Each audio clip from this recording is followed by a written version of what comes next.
السلام علیکم ورحمۃ اللہ وبرکاتہ۔ اعوذ باللہ من الشیطان الرجیم، بسم اللہ الرحمن الرحیم۔ یا ایہا الذین آمنوا لا تکونوا کالذین کفروا وقالوا لإخوانهم اذا ضربوا في الارض او كانوا غزا لو كانوا عندنا ما ماتوا وما قتلوا ليجعل الله ذلك حسرة في قلوبهم واللہ یحیی ویمیت واللہ بما تعملون بصیر۔ ولئن قتلتم فی سبیل اللہ او متم لمغفرۃ من اللہ ورحمۃ خیر مما یجمعون ولئن متم او قتلتم لإلی اللہ تحشرون۔ اے ایمان والو، کافروں کی طرح سے مت ہو جاؤ، ان کافروں کی طرح سے مت ہو جاؤ کہ جب ان کے بھائی لوگ سفر میں جاتے یا جہاد کرنے کے لیے جاتے تو وہ اپنے بھائیوں سے کہتے کہ لو کانوا عندنا ما ماتوا وما قتلوا، کہ اگر وہ لوگ سفر میں نہ جاتے یا جہاد میں نہ جاتے تو وہ لوگ مرتے بھی نہیں اور قتل بھی نہیں کیے جاتے۔ لیجعل اللہ ذلک حسرۃ فی قلوبہم، اللہ تبارک و تعالی ان کے اس قسم کی باتوں کو ان کے دل کی حسرت بنا دیتا ہے، اور اللہ تبارک و تعالی ہی زندگی دیتا ہے، موت دیتا ہے، اور اللہ تبارک و تعالی تم لوگوں کے اعمال کو دیکھ رہا ہے۔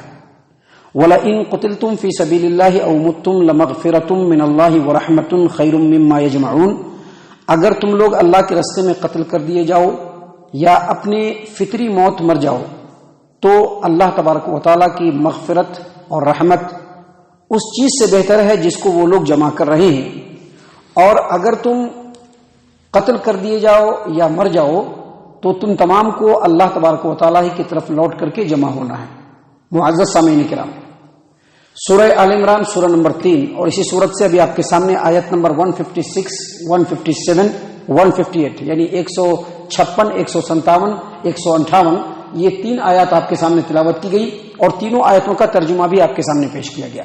جیسا کہ آپ تمام کو معلوم ہے، اس سے پہلے جو دروس ہم نے آپ لوگوں کے سامنے پیش کیے تھے اس میں اللہ تبارک و تعالیٰ نے ان لوگوں کو جو جنگ احد میں شریک ہوئے ہیں بہت ساری نصیحتیں کی، کیونکہ جنگ احد ایک تاریخی جنگ، اور اس جنگ میں مسلمانوں کو فتح ملنے کے بعد بھی وہ لوگ ٹیمپروری شکست سے دوچار ہوئے، اور مسلمانوں کو اسی جنگ کے اندر بہت زیادہ نقصان اٹھانا پڑا، اور جانی نقصان بہت زیادہ اٹھانا پڑا۔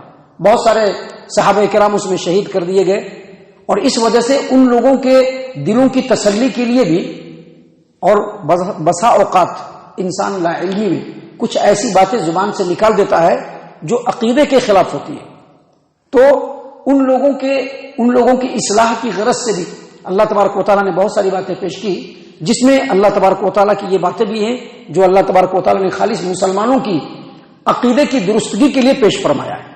اللہ تبارک و تعالیٰ نے مسلمانوں کو کہا کہ ان کفار و مشرکین اور منافقین کے غلط اور فاسد عقیدے کی طرح سے اپنا عقیدہ نہ بناؤ کہ جب ان کے بھائی لوگ اگر جنگ میں چلے جاتے یا سفر میں جاتے اور ادھر وہ مر جاتے تو کیا کہتے کہ اگر وہ لوگ وہاں نہیں جاتے، اگر وہ لوگ جہاد کرنے کے لیے نہیں جاتے تو ان کو موت نہیں آتی۔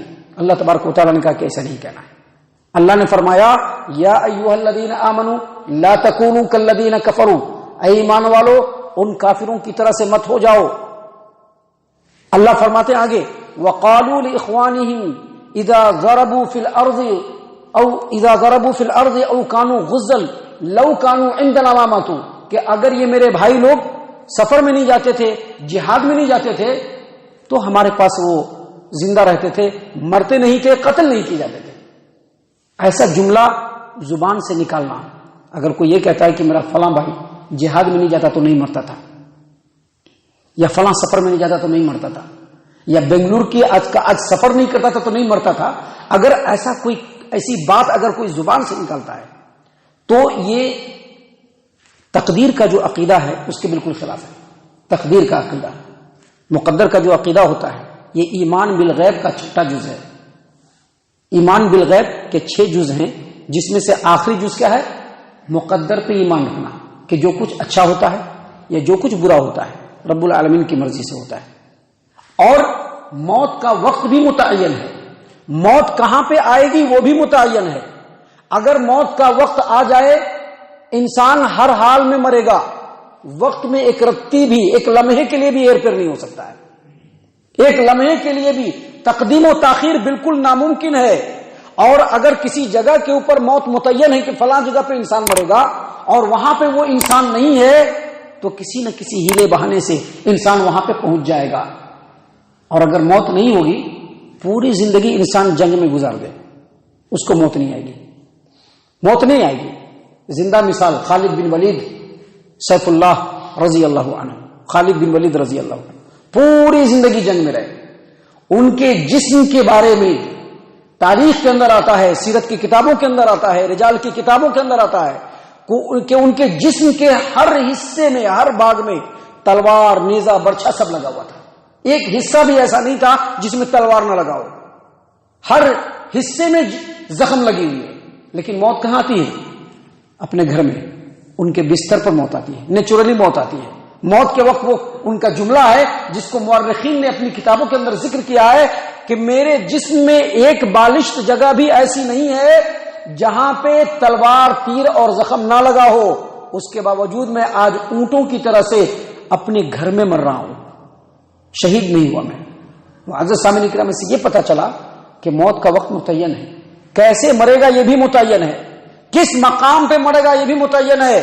لہذا اگر کوئی آدمی یہ عقیدہ رکھتا ہے کہ فلاں جنگ میں اگر گیا ہے، فلاں جنگ میں گیا ہے، اگر نہیں جاتا تو اس کی موت نہیں ہوتی، یہ سراسر کفریہ عقیدہ ہے اور اسی سے بچنے کے لیے کہا جا رہا ہے۔